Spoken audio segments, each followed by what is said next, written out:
everybody, I'm Isabel here at Black Forest Nursery, where we are getting ready for our houseplant day this Saturday, January 20th. We'll be having a new shipment coming in with all kinds of plants on it to get ready for our Houseplant 101 workshop that we'll be offering for free on Saturday from 10 to 11. So feel free to stop in and check it out. We'll also be running 10% off on all of our houseplants and offering free repotting for anybody who purchases a plant and a pot from us. But as we're getting ready for that, we're going to quickly go over a few different lighting conditions so that you know what to do with your plant when you take it home and how to find the best place in your house to put it.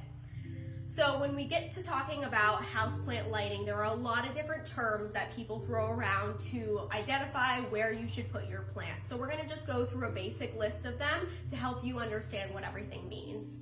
The first step is going to be your direct sunlight. That will be in a window where the sun is on your plant's leaves directly from at least 6 hours a day, if not more.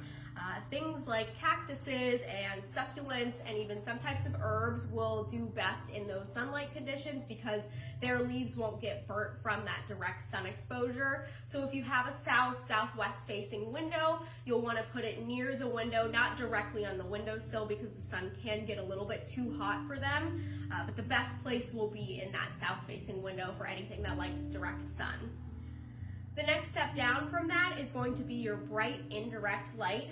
That will be like a north-facing window where you're placing the plant directly in the window or putting it a few feet away from an east or west or a south-facing window.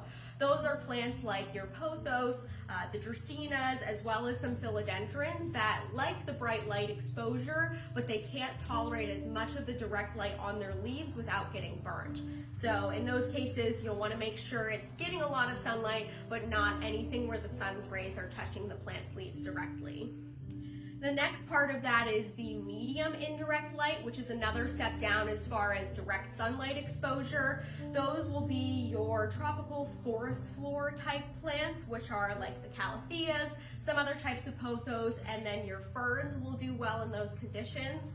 If you have a north-facing window, you'll want to place it a few feet away. And then if you're in an east, west, or south-facing window, you'll want your plant to be at least 6 to 8 feet away, if not a little bit further, to make sure they're not getting damaged by too much heat from the sun. And then the last level of light you have is your low light setting, where you're really getting minimal sun exposure, if anything at all. You might have a small window in the room, or it might be covered by a tree most of the day, so there just isn't a lot of sun coming into your room. For those plants, you'll want to stick with the snake plants, ZZ plants.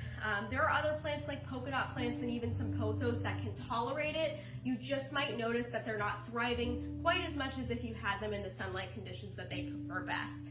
The nice thing though is that if you have a plant in a location where there's minimal light and you want to try and increase the lighting for that, we have all kinds of options for some grow lights here at the nursery that you can set up and help get your plants to where they need to be. You can see behind us we have this new display set up in the nursery, and we can turn our lights on here and they shine right on the cactuses that love that direct sunlight, so we can make sure they're getting as much as they need, run the lights all day long, and they're super happy being there. So make sure you stop in this weekend for our houseplant day and our houseplant workshop from 10 to 11. We look forward to seeing you at Black Forest Nursery.